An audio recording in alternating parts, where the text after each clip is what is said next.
Alors, bonjour tout le monde. C'est Monsieur Philippe au micro. Et aujourd'hui, j'ai Jasmine du groupe 303, le groupe de FMS 1, qui est avec moi pour faire son sujet qui est, elle a choisi des gangs de rue. Alors, moi, Jasmine, ce que je voudrais savoir en premier, c'est pourquoi tu as choisi ce sujet-là?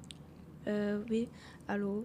J'ai choisi ce sujet parce que, surtout en 2026, il y a beaucoup de jeunes de notre âge Oui, qui entrent dans des gangs de rue pour s'enfuir de leur vie, de oui, leur réalité, oui. souvent. On en entend beaucoup parler dans les médias parce que dans le fond, les gangs de rue, c'est une chose, mais la violence chez les jeunes, c'est relié à ce sujet-là. Ça peut être psychologiquement, ça peut être physiquement aussi. Là, il y a des effets, il y a des impacts à tous les niveaux.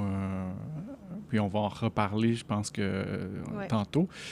Mais en fait, moi, je veux savoir, première des choses, quand on parle de gangs de rue, euh, comment qu'on peut définir ça, puis c'est quoi les activités des gangs de rue? Qu'est-ce qui fait que c'est des gangs de rue ou pas? Les activités des gangs, c'est souvent des gens qui font des choses illégales en groupe, Oui, donc ça, c'est sûr qu'il y a un côté des activités criminelles, criminel, oui, tout à comme fait. trafic de drogue, Mhm.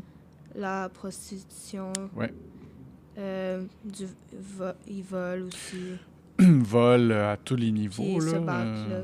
Oui, donc intimidation Ouais, et vol, on disait, ben ça peut être à un bas niveau dans une boutique ou un magasin, mais ouais. ça Ça peut peut être des voitures, des ça peut être des voitures, choses vraiment gros, des ouais. choses comme ça aussi. Et une chose qu'on n'a pas mentionnée, mais on en a parlé, je pense, parce qu'on fait des recherches avant Oui, de faire le podcast, avant d'enregistrer. Puis on parlait de les activités aussi sont en train de s'en aller vers Internet. mhm, Donc, il y a beaucoup de fraude maintenant sur Internet. Puis oui, effectivement. c'est du crime organisé. Puis le crime organisé, ben, c'est les gangs de rue. Ouais, Mais tu sais, nous, quand on regarde ça à la télé ou ouais, dans les médias, on se dit ah, mais comment un jeune qui est à l'école peut se retrouver dans une gang, hein, puis ils mais arrivent quand même assez jeunes aussi, là? souvent, le plus souvent, c'est des gens, c'est des amis qui ont Oui, des contacts, oui. qui vont recruter ces jeunes-là. Mhm. Exemple, je suis l'ami qui fait partie déjà d'une gang de rue avec des contacts. Oui. Puis j'ai une autre amie qui, là, je vais commencer à lui parler euh, des gangs de rue et tout, sans nécessairement le recruter. Non, c'est ça. Puis, Tu vas l'attirer ouais, tranquillement. c'est pareil pour les filles, Oui, surtout. oui, oui. Dans la prostitution, Comme c'est le pas tout de gars. suite Hey, salut, tu veux-tu faire la prostitution? Ouais, non, parce que la technique surtout des gangs de rue, je vise pas eux nécessairement, même les gars normaux pourraient faire ça Oui, oui, aussi, oui.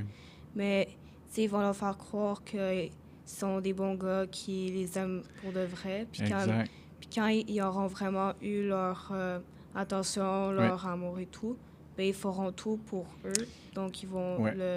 les emmener à la Tranquillement, oui, prostitution. oui, oui. Ouais. Donc, prostitution ou des crimes, Mm. tranquille, ils vont développer un lien de confiance et Oui, éventuellement vont dire Hey, peux-tu faire ça pour moi? Puis c'est un là, type de manipulation. Ouais. manipulation. Exactement. Tout à fait. Donc, c'est bien. Euh, Maintenant, est-ce que, bon, rendu là, si on s'aperçoit qu'on a été. On a été, tu l'as dit, c'est de la manipulation. On Ouais. s'est fait avoir. Est-ce que c'est possible de sortir de ce cycle-là Euh, de violence et de gang de rue? c'est possible de sortir d'une gang de rue, mais par exemple, c'est quelque chose qui est vraiment difficile Oui, parce que déjà, souvent, tu dois de l'argent, puis ces oui, gens-là, si tu n'as pas encore donné l'argent, comme exemple, tu les as empruntés pour la drogue et tout, puis ben, tu les as pas donnés, ça peut devenir vraiment dangereux. donc il Et va y avoir ça, des menaces. ouais, des menaces de mort ou ça pourrait affecter ta famille aussi pour des menaces de blesser ta famille Tout à ou fait. peu importe. Souvent, le mieux, c'est de trouver de l'aide, Dans souvent une aide à l'extérieur. Externe, oui. Dans ta recherche, est-ce que tu as vu justement où est-ce qu'on pouvait trouver de l'aide? Si tu veux vraiment de l'aide, il y a toujours ta famille, une personne de confiance, Oui. une amie proche, ou il y a aussi tes jeunes. C'est comme Oui.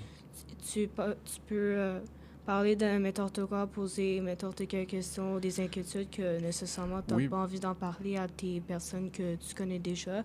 Ah oui, Puis c'est sûr. c'est souvent des gens que, genre, ils vont pas prendre aucune information de toi, ils vont juste t'écouter. Donc, ils vont tu donner dis des tel conseils. jeune, c'est anonyme. Oui, c'est anonyme. Okay. C'est pour les jeunes comme de 12 à 17 ans.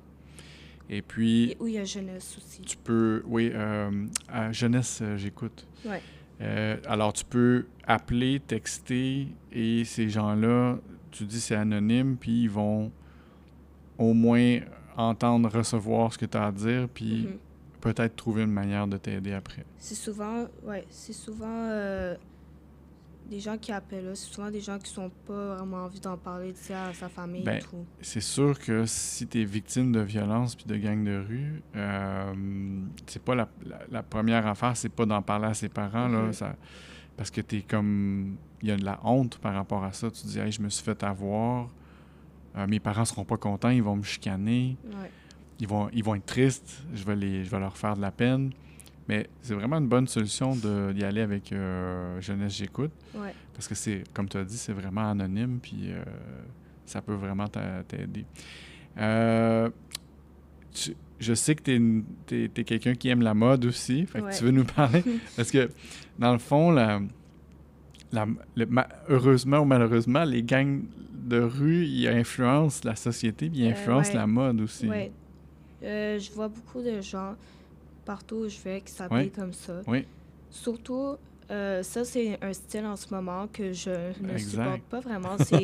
C'est genre, ces pantalons qui baissent, qu'on voit le boxer et tout. Oui.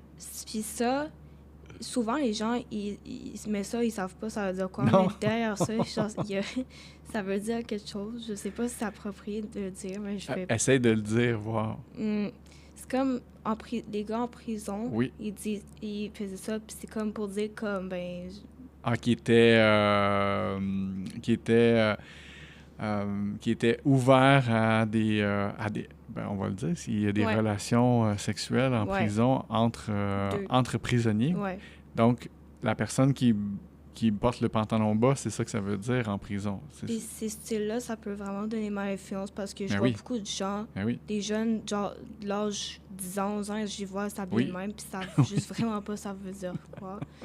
Puis, c'est pas tout le monde qui s'habille même, c'est pas nécessairement des gangs, mais souvent, dans le général, mettons, c'est comme ça qu'ils s'habillent aussi. Mais ça veut pas nécessairement dire qu'ils viennent des gangs de rue. Non, oui, c'est ça qu'on parlait aussi, c'est que quand tu adoptes ce style de vestimentaire-là, ça envoie un message aux adultes que peut-être que tu pourrais être associé à une gang de rue, mais qui ne serait pas le cas. Là. Mettons que tu n'es pas là-dedans. Mais les adultes autour puis les gens autour, il y a comme un jugement par rapport à ça. Fait qu'il faut vraiment réfléchir quand tu adoptes ce style-là, de dire, est-ce que ça se peut que je sois comme un peu victime du regard des autres? Fait que il y a des éléments de ça qui sont quand même très bien. Là. C'est des beaux vêtements. C'est un bon style. Oui. C'est juste qu'il faut faire attention de comment tu t'habilles aussi parce que ça pourrait représenter quelque chose que toi, nécessairement, tu ne sais pas ce que ça veut dire. Absolument. Souvent, les couleurs qu'ils portent, c'est genre noir, gris, blanc. Oui, il n'y a plus de couleurs très distinctives. Là, bon, il parlait le rouge, le bleu dans le temps, mais maintenant, c'est vraiment dans du blanc, noir, gris. Comme tout le restant des ados, d'ailleurs. Tout le monde s'habille en gris ou en noir. C'est beau, mais... C'est très beau, oui. Mais tout le monde est habillé pareil. Oui. On continue, je t'écoute. Puis, souvent, dans la tête des jeunes, quand ils voient des gangs de rue, sur TikTok ou oui, dans les shows ils se présentent sur les réseaux sociaux maintenant. Ou partout. Oui. Quand tu vas au métro, tu vas les voir partout. Ah oui. Les gangs de rue tu vois ça comme ils sont cool, ils ont beaucoup d'argent, puis tout. Oui. Mais ne vois pas les conséquences que les gangs peuvent faire Absolument. à la vie future.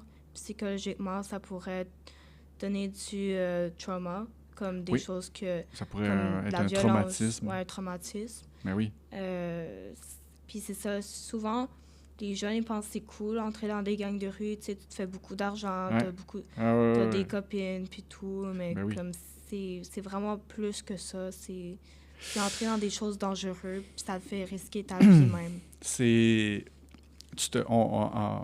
l'expression, c'est on se met le doigt dans un engrenage. Ça veut dire que quand le doigt y est rentré dedans, c'est difficile d'essayer de sortir le doigt après. Donc, mais tu sais, c'est facile aussi de dire, ah ben là, il faut aller y penser avant, tout ça, mais tu sais, tu as bien identifié le fait que la gang, ça devient la famille. Puis à l'adolescence, des fois, on a besoin d'une famille. Et eux, ils sont prêts à te donner de l'attention, te donner un peu d'argent, te donner... Il va y avoir des filles autour. Donc, puis les gangs de rue aussi, ça concerne les filles, là. Il y a des filles qui sont un petit peu gangsters aussi, là. Non, c'est vrai, il n'y a pas juste des garçons, il y a effectivement des filles aussi. Qui vont recruter des filles pour la prostitution, des choses comme ça. Ben oui, mais aussi, ils peuvent faire les mêmes choses que les gars, voler, ils font des choses comme ça. Ben oui. Surtout aussi, même, les filles pourraient recruter des gars. Parce que, genre, je sais pas trop comment l'expliquer, mais c'est un peu la même sens, ça. C'est comme, il va faire croire qu'il aime... C'est plus... les gangs de rue sont en train de se multiplier, mais de s'adapter aussi à la nouvelle réalité. Oui, vas-y, je t'écoute. Le mieux qu'il faut faire, c'est de pas entrer dans aucune activité que quelqu'un te propose et que même si tu es désespéré pour entrer dans un groupe d'amis pour juste avoir un ami qui t'écoute, puis tout, c'est vraiment pas le cas. C'est mieux de rester seul ou juste trouver des très bons amis qui sont là vraiment pour toi, qu'il n'y a pas de violence qui est là-dedans. Mais c'est de te faire confiance aussi. C'est de dire que si quelqu'un te demande quelque chose qui est pas en lien avec tes valeurs, c'est de dire, ben regarde, moi, je prends la décision de ne pas embarquer là-dedans. Mais c'est vraiment difficile des fois parce que le désir de vouloir être accepté dans un groupe, c'est plus fort. Souvent, c'est ça, c'est de se faire sentir accepté dans quelque part. Exactement. Puis, ben, après ça, quelques temps plus tard, ben, c'est ça, tu te fais manipuler, tu te fais enlever de l'argent, tu te fais dire des affaires à faire que nécessairement toi, tu n'as pas vraiment envie de faire, mais tu es déjà là-dedans. Là, tu es dans l'engrenage, Puis souvent, ces jeunes-là, leurs parents sont même pas au courant. Fait que si, exemple, ils leur disent, tu sais, exemple, le chef du groupe, parce qu'il y a toujours un chef dans un groupe. Oui. Il va dire, tu sais, si tu ne donnes pas ce montant d'argent, tu ne vas pas recruter ce nombre de personnes. Parce qu'il faut quand même recruter un nombre de personnes en quelques journées. Puis si tu le fais pas, tu sais, mettons, ils vont dire, sinon je vais tuer tes parents, je vais dire à la police que toi, tu es là-dedans, pas nous. Puis oui. Tout ça. Puis ça pourrait plus tard juste gâcher ta vie. Ça peut laisser une trace. Oui, ça laisse des traces, c'est sûr. Il y a des témoignages sur Internet aussi de gens qui s'en sont sortis, mais c'est vraiment pas évident. Quand tu es dans la situation, c'est vraiment pas évident. Merci, Jasmine. Tu avais bien recherché ton sujet. On voit que c'est un sujet qui t'intéresse. Donc, écoute, j'espère que les gens vont apprécier ce que tu avais à leur dire. Et moi, je te félicite, je te remercie beaucoup, aussi. Et je dis à nos auditeurs, à bientôt. Bonne soirée.